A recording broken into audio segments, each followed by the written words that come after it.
Falando entre os grandes nomes do futebol brasileiro, nesse domingo, os dois campeões nacionais vão se enfrentar em Brasília, hein?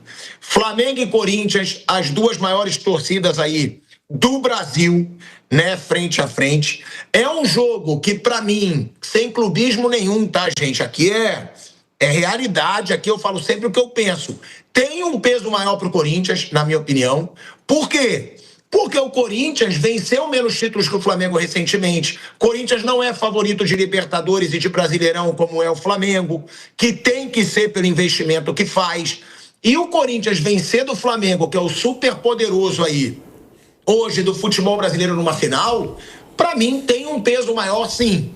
Agora, pro Flamengo, ganha uma importância também essa grande final, quando o Flamengo tem um péssimo começo de ano. O Flamengo começou muito mal o Campeonato Carioca, podendo brigar até para não ser rebaixado, mas tudo bem, era o time da base. Agora, com o seu elenco principal, o Flamengo tem 3 jogos, 2 derrotas e 1 vitória, sendo que nas 2 derrotas ele sofreu 4 gols, gols muitas vezes patéticos, time muitas vezes displicente, time sem ritmo de jogo, ou seja, o Flamengo precisa começar logo a mostrar para que veio nesse ano. E se não jogar muito à vera, como não jogou aí contra o São Paulo, que eu achei displicente, leva outra porrada e aí vai ter que acordar para esse ano. Porque o ano passado já foi. Muitas conquistas, mas e agora? E esse ano? Será que vai ser o Flamengo que vai reviver antigos problemas? Porque já teve Flamengo multicampeão, por exemplo, se eu não me engano foi 2021, que não ganhou nada. Nada. Chegou em 2021 com o reizinho na barriga, só porrada, inclusive na final da Libertadores. Então, eu acho que esse mau começo do Flamengo, Bruno Prado, ele dá um peso maior para essa final da Supercopa também. Uma final que o Flamengo poderia levar de uma forma suave. Não preciso muito de Supercopa. Por esse começo ruim ganha um peso. E para o Corinthians tem um peso por ser uma das grandes chances de título do clube no ano, né, Bruno? Assim, sinceramente, eu acho que o peso para os dois está bem exagerado aí, mas assim, eu concordo que será assim que a maioria das pessoas vão ler como você está falando. Eu concordo que quem perder pode ter cornetagem, pode ter problema, pode ter já alguma pressão, mas assim, eu acho isso um exagero enorme. Primeiro, assim, o Flamengo, ele está começando o ano agora. O Flamengo, ele está em pré-temporada. O Flamengo jogou até o dia 17 de dezembro. E o Corinthians jogou até dia 21 de dezembro. Jogou até mais. Foi mais longe que o Flamengo no número, assim, terminou o ano depois do Flamengo, porque jogou a final da Copa do Brasil. Então, os dois estão em pré-temporada. Mas, falando primeiro do Flamengo, assim, o Flamengo, ele fez 3 jogos com o seu time profissional, ganhou do Vasco jogando bem, contra o Fluminense um jogo equilibrado e perdeu, e contra o São Paulo teve bons momentos, depois tomou uma virada, não conseguiu jogar bem. O Flamengo está começando um ano, o Arrascaeta e o Jorginho entraram pela primeira vez no ano contra o São Paulo e claramente não estavam em forma. O Paquetá ainda nem chegou, ainda não jogou, pode até jogar domingo.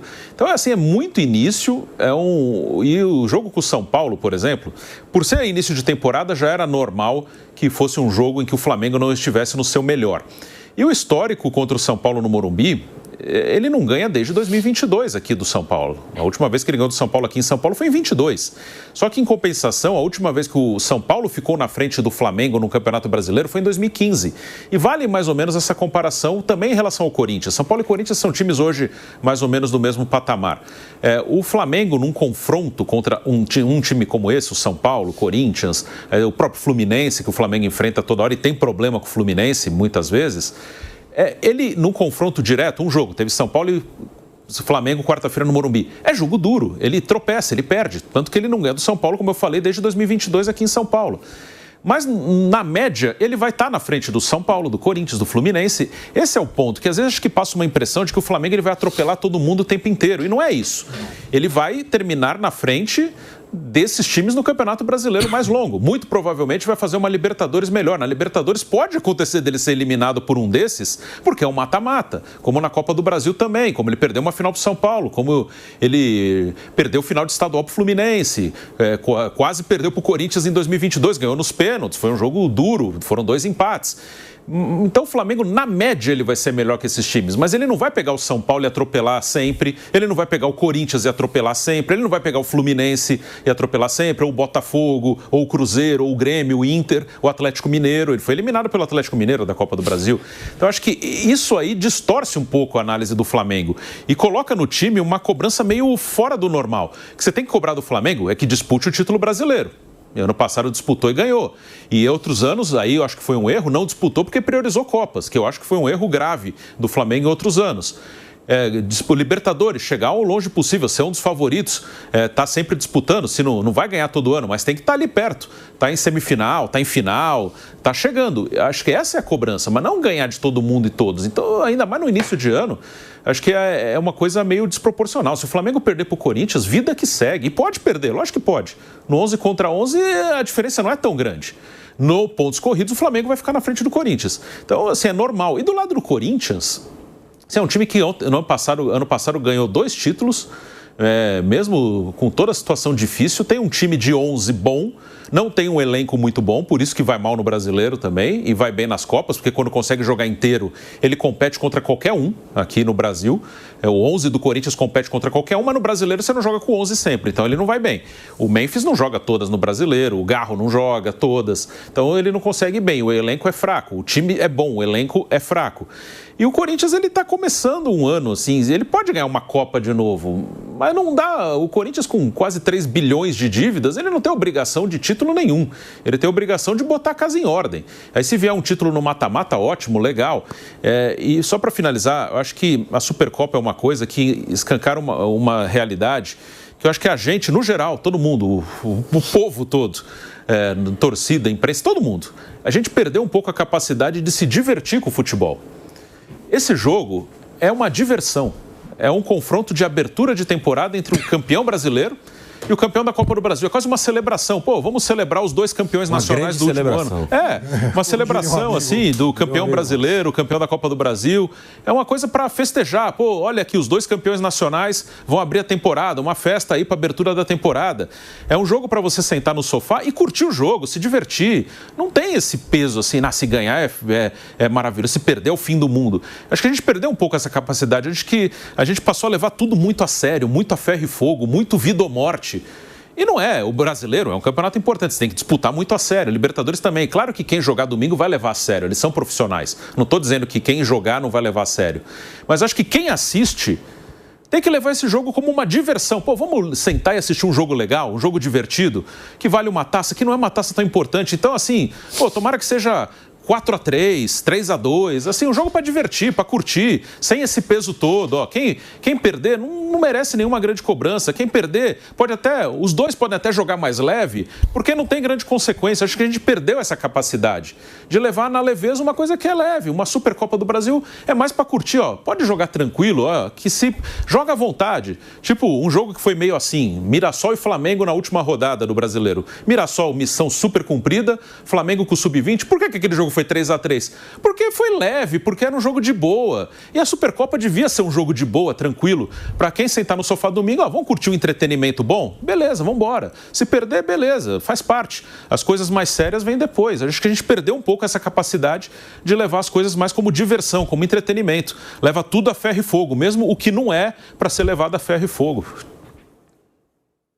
Mas, Bruno, eu acho que não só a gente, né? Eu acho que em qualquer lugar do mundo, se você vai numa final, de Supercopa, Real Madrid e Barcelona, entretenimento é o escambau. É um quer matar o outro. Você vai numa final, Manchester City e Liverpool, de uma Supercopa, também não tem entretenimento, né? Eu acho que é uma competitividade, sei lá, eu acho que o ser humano é competitivo, você concorda? Você acha que em algum momento já foi entretenimento?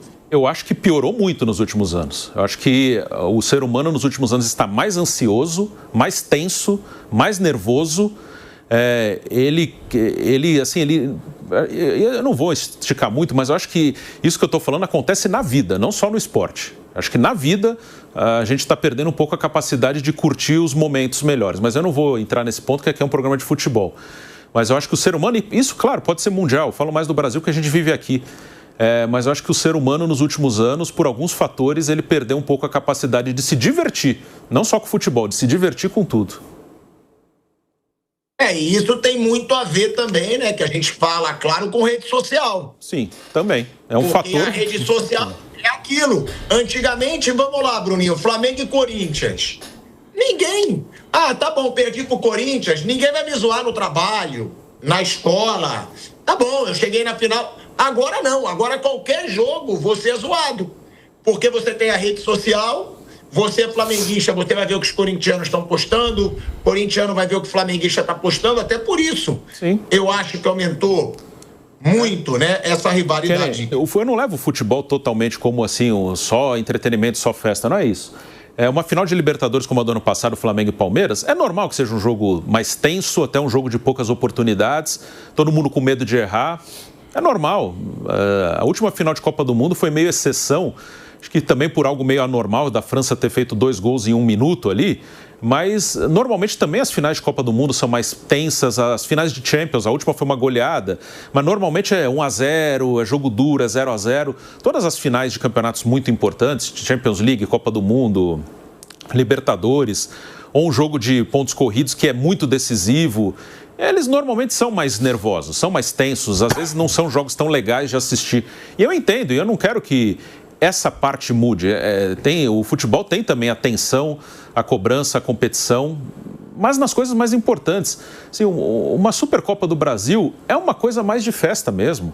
Assim, lá fora existe também essa cobrança, principalmente quando é clássico, o Real e Barcelona, né? O Real Madrid demitiu o Xabi Alonso depois da Supercopa, não só pela Supercopa, mas foi depois da Supercopa. Mas também eles usam muito isso como comercial, né? A Espanha vendeu essa Supercopa para a Arábia Saudita, né? Eles até inventaram um torneio. Antes era o campeão da Copa e o campeão do campeonato e criaram um quadrangular. Aí meteram o vice de cada um para vender para a Arábia. A Itália também vendeu para a Arábia Saudita. Eles venderam isso aí lá para fora. Mas acho que, no geral, o ser humano mesmo, talvez mundial sim, acho que perdeu a capacidade... Que se você também dá importância para tudo, esse é outro ponto. Se você trata a Supercopa como vida ou morte... A Libertadores, ela fica banalizada, que é uma competição meio que é o tudo ou nada do ano. Pô, se você trata a Supercopa igual você trata a Libertadores, então você tira a importância também do que é importante, sabe? Se você banaliza tudo, se qualquer jogo é vida ou morte, então não tem mais, esse é mais importante que aquele. Pô, se você tem a mesma tensão para jogar uma Supercopa do Brasil e jogar uma final de Libertadores, então até o que é especial perde o valor. Porque se tudo é a mesma coisa, se tudo é pressão, se tudo é vida ou morte, então tanto faz. Então, acho que tem que levar... Isso aqui é menos importante? Pô, de boa. Isso é mais importante? Aí sim, aí você faz um tratamento especial. Se tudo for tratado igual, até o momento especial deixa de ser importante. E isso está acontecendo. Porque a gente vê muitas vezes o time ganha uma Libertadores ou um brasileiro e aí depois perde 2 jogos de estadual, já está uma loucura. A gente perdeu essa capacidade também de, isso aqui foi importante, foi relevante, eu vou curtir esse negócio. Não, no dia seguinte você já está maluco, agora tem que ganhar o Mundial, não, agora vai estrear no Paulista contra não sei quem, ainda tem que ganhar também. Assim, se tudo é vida ou morte, nada vira relevante. Tira muito, concordo com o Bruno, né? Tira um pouco do peso dos outros e os outros tiram um pouco também do peso da Supercopa do Brasil. O Flamengo venceu 7 dos 10 mata-matas que teve aí contra o Corinthians na história. E a sequência atual é bem impactante. São 4 vitórias seguidas do Flamengo em confrontos de mata-mata contra o Corinthians. Oitavas da Copa do Brasil de 2019, quartas da Libertadores de 2022, onde o Flamengo foi campeão da Libertadores, final da Copa do Brasil de 2022 e semifinal da Copa do Brasil de 2024. É isso que o Bruno diz, Raí? Que se o Flamengo... Vamos lá, o Flamengo perde a final da Supercopa. Aí, no retrospecto, vai ter 11 mata-matas, 7 que o Flamengo venceu e 4 do Corinthians, se o Corinthians vencer. Não dá para comparar. uma final de Supercopa com final de Copa do Brasil 2022, com quartas de Libertadores 2022, com semifinal de Copa do Brasil 2024, né? É outro peso. Mas é um confronto e outra. Ao que você acha que se deve, né? Essa freguesia do Corinthians com o Flamengo em mata-mata. Eu acho que é bem simples. O Corinthians deu o azar de cruzar com o Flamengo em muito mata-mata no momento que o Flamengo tá voando, que é agora. É esse momento. Se a gente vê, 2019, 2022, 2 vezes e 2024. O Corinthians deu o azar de cruzar o caminho do Flamengo no momento mágico do Flamengo, né? Acho que é isso, perfeito. Nesse momento o Flamengo tem um time muito melhor que o do Corinthians, na história recente, né? Com mais capacidade de investimento, melhores jogadores, então, na maioria das vezes, o Flamengo vai acabar vencendo confrontos contra o Corinthians. Vai ter ali um momento ou outro, um jogo ou outro que o Corinthians vai ganhar, pode acontecer até nesse domingo, né? Mas no geral, se você fizer um recorte aí de 10, 15 partidas, vai haver uma superioridade do Flamengo, como vai acontecer contra a maioria dos adversários do futebol brasileiro, dada a força, né, do elenco, a capacidade de investimento, os jogadores melhores que o Flamengo tem. Em relação ao jogo do domingo, mais especificamente, cara, é quase um amistoso que vale uma taça. É claro que tem um peso aí do confronto, né? Acho que o confronto é maior do que a competição, assim como foi quando teve São Paulo e Palmeiras há 2 anos, né? É um jogo que, pelo clássico, nesse caso pelo embate de duas potências nacionais, acaba ficando maior do que é o jogo, do que vale a partida mesmo. Porque se é a Supercopa, é claro que os dois querem vencer, vão entrar para ganhar, ninguém vai ficar contente com a derrota. Mas ali, quem ganhar vai fazer uma festa na hora ali, na segunda-feira, e na terça acabou, porque quarta-feira já tem jogo do Campeonato Brasileiro, já tem rodada importante, e ninguém vai lembrar daqui 3 meses disso, da Supercopa do Brasil. Na Europa funciona mais ou menos assim, né? Você citou aí alguns exemplos, Espanha, Inglaterra e tal. É um torneio de pré-temporada, na maioria das ocasiões, que ninguém nem se lembra o que aconteceu. Eu mesmo nem me lembro qual foi o resultado final da Copa da Inglaterra, da Supercopa da Inglaterra desse ano.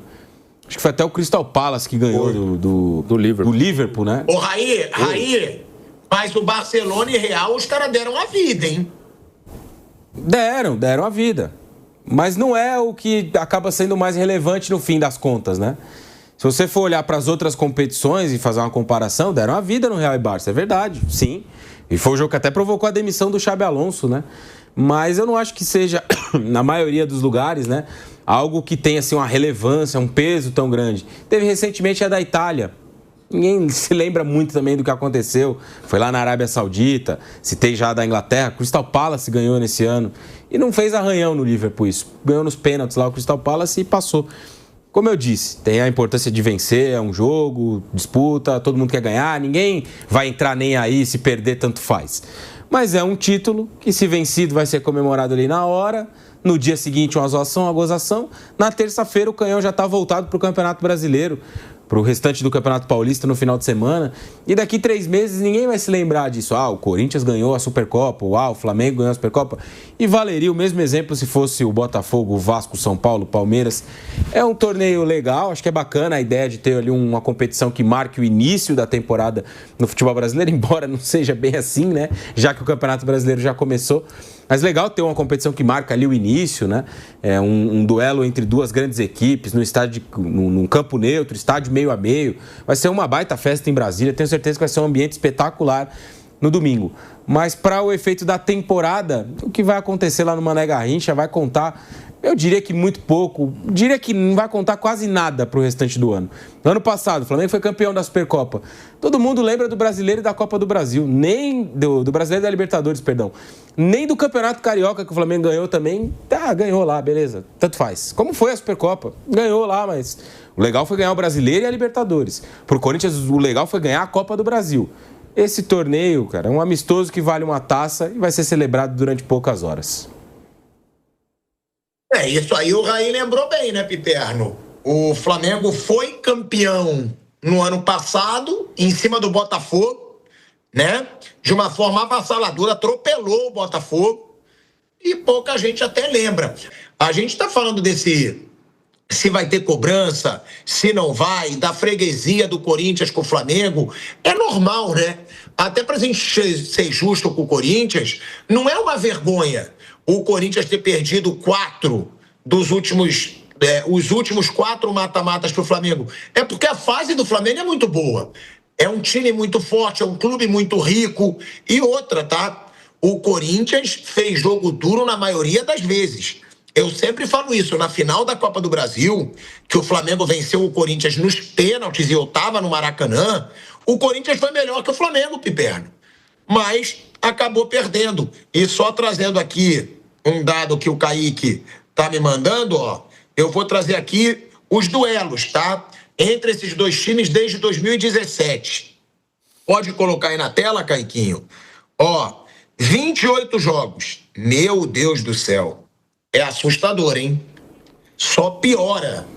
Em 28 jogos desde 2017, são 17 vitórias do Flamengo, 7 empates e 4 vitórias do Corinthians. 44 gols do Flamengo e 15 gols do Corinthians, Piperno. 69% de aproveitamento. É uma vantagem, assim, bizarra, né, nesse confronto, mas, Piperno, é um retrospecto bizarro do Corinthians contra o Flamengo desde 2017. Bom, mas é um retrospecto que também mostra o padrão dos dois de 2017 para cá. Depois que o Corinthians foi campeão brasileiro em 2017, o Flamengo ganhou 3 brasileiros e 3 Libertadores. Ou seja, de lá para cá o Flamengo foi muito maior que o Corinthians, muito mais vencedor que o Corinthians. Então, quando se fala em cobrança por conta dessa tal Supercopa aí, vai se cobrar pelo motivo errado. Se o Corinthians perder pro Flamengo, tá aí, ó, rotina, né? Tá perdendo aí de goleada. E com base nesse retrospecto aí que você passou, você faz a conta e você vê que de lá para cá o Corinthians faz meio gol por jogo contra o Flamengo. Enfim, não daria nem pro desafio que você lança aí diariamente aqui nas apostas aí, porque lá tem que ser pelo menos de 1 gol para cima. O Corinthians está abaixo, é meio.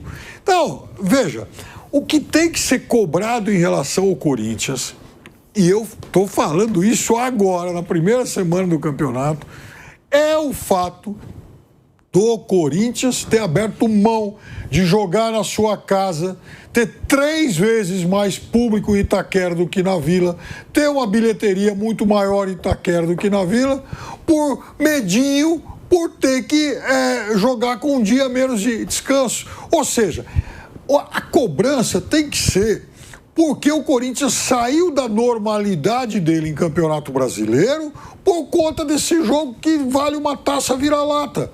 Então, quando se fala do confronto Real Madrid e Barcelona, é muito bacana. Palmeiras e Flamengo fizeram 2 Supercopas, 2-2, o Flamengo ganhou nos pênaltis em 21, depois 4-3 pro Palmeiras em 23. Jogos que a gente curtiu pra caramba, todo mundo comentou, tirou onda e tal. Mas, por acaso, esses 2 jogos mudaram os planejamentos desses 2 times naquelas temporadas? Não. No caso do Corinthians, já muda. E isso é apequenar um gigante. O Corinthians não tem o direito de fazer isso com ele mesmo. Porque, vejam só, o Corinthians está naquele bolo de times que talvez briguem lá no final do campeonato por vaga, por exemplo, em Libertadores. Eu acho que o Corinthians tem um bom time titular. Não sei o que vai acontecer até lá, né? São 10 meses até o final do campeonato, muita coisa pode mudar e tal, mas o fato é que hoje o Corinthians tem um time que, em tese, lhe daria o direito de sonhar com isso. Muito bem. Vamos imaginar que o Corinthians está nessa briga e tal, e lá no final do campeonato faltem 2 pontos para alcançar essa vaga. Aí vai aparecer o espírito de porco e vai falar, puxa vida, mas lembra daquele jogo, da abertura do campeonato, quando o Corinthians abriu mão de jogar em Itaquera para jogar em Santos? Então, é óbvio que enfrentar o Bahia em Itaquera não é certeza de vitória. Aliás, nos últimos tempos, o Corinthians tem perdido para o Bahia lá em Itaquera mesmo. Mas, pelo menos, seria, primeiro, uma oportunidade a mais de contemplar pelo menos uns 30 30 mil torcedores a mais, de colocar mais dinheiro no bolso e para falar, olha, aqui é Corinthians, é gigante, é grande, nós não vamos... tudo bem que nós vamos descansar um dia menos, mas dane-se. É o mesmo paralelo que eu faço para São Paulo e Santos. O São Paulo pegou em sequência o Palmeiras, vice-campeão brasileiro e de Libertadores, e pegou em seguida o Flamengo, campeão de Libertadores e campeão do Brasil. Muito bem. São Paulo foi para os 2 jogos com o que tinha de melhor, mesmo tendo uma situação muito crítica no campeonato estadual. É uma outra forma de encarar o Campeonato Brasileiro. São Paulo agiu com dignidade. E o que o medrosão que se borra todo do Santos fez? Vai com o time reserva lá para Chapecó. Ah, porque afinal de contas eu tenho Sansão no final de semana. É um Sansão com mentalidade de Dalila, sabe? É um Sansão sem... sabe? Como é que o Santos vai abrir mão de um jogo, de um clássico como esse? Abrir mão de um jogo de campeonato brasileiro por conta de um clássico de campeonato paulista. Ele, Santos, que até a última rodada do Brasileirão do ano passado fazia a conta para não cair. Então, o Corinthians, se perder ou se ganhar, e vale o mesmo para o time do Flamengo, segue a vida. Mas o problema todo é subestimar o Campeonato Brasileiro.